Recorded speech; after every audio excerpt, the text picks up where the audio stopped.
దేవునికి వందనాలండి. ఆత్మీయ సహోదరి సహోదరులందరికీ వందనాలు. ఈరోజు మనం ధ్యానించబోయే అంశం విశ్వాసం. అసలు విశ్వాసం అంటే ఏమిటి? దేవుని వాళ్ళు విశ్వాసంగా బతికిన వాళ్ళు బైబిల్లో చాలామంది ఉన్నారు. ఈరోజు మనం ఒక ఆమె కోసం మాట్లాడుకుందాం.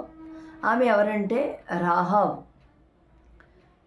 ఈ రాహాబు అనే ఆమె ఒక వేశ్య అయినప్పటికీ ఇజ్రాయేల్ దేవుడు గొప్ప దేవుడు అని విశ్వసించింది. ఒకసారి వాక్యం చూద్దామండి. యెహోషువ గ్రంథము 6వ అధ్యాయం 25వ వచనం. రాహాబను వేశ్య యెరికోను వేగు చూచుటకు యెహోషువ పంపిన దూతలను దాచిపెట్టి ఉండెను గనుక అతడు ఆమెను, ఆమె తండ్రి ఇంటి వారిని, ఆమెకు కలిగిన వారిని అందరినీ బ్రతుకనిచ్చెను. ఆమె నేటి వరకు ఇజ్రాయేలు మధ్య నివసించుచున్నది. హల్లెలూయా, హల్లెలూయా. యెరికో పట్టణంలో యెహోషువ పంపిన దూతలను దాచిపెట్టింది. ఎందుకు? ఇజ్రాయేలు దేవుడు గొప్ప దేవుడు, యెరికో పట్టణాన్ని నాశనం చేస్తాడని ముందుగానే నమ్మింది. నమ్మి ఆమె ఆ దూతల్ని దాచిపెట్టింది. మరొకసారి వాక్యం చూద్దామండి. యాకోబు పత్రిక 2వ అధ్యాయం 25-26 వచనాలు.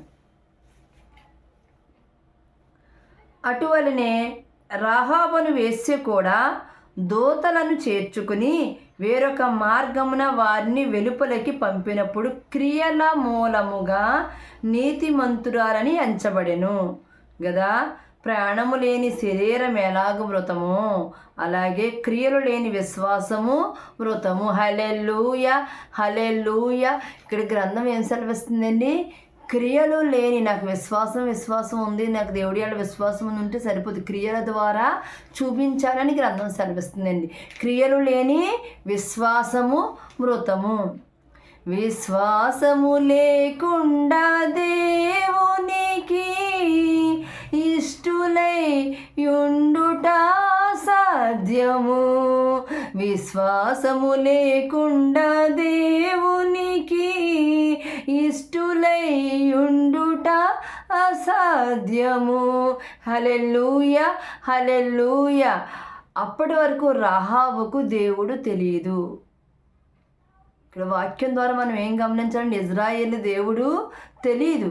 కాకపోతే వాళ్ళ మాటల బట్టి ఆమె విశ్వసించింది. ఇజ్రాయేల్ దేవుడు ఏమైనా చేయగల సమర్థుడు, యెరికో పట్టణాన్ని నాశనం చేసేస్తాడు అని ముందుగానే విశ్వసించింది అని ఇక్కడ గ్రంథం తెలియజేస్తుందండి.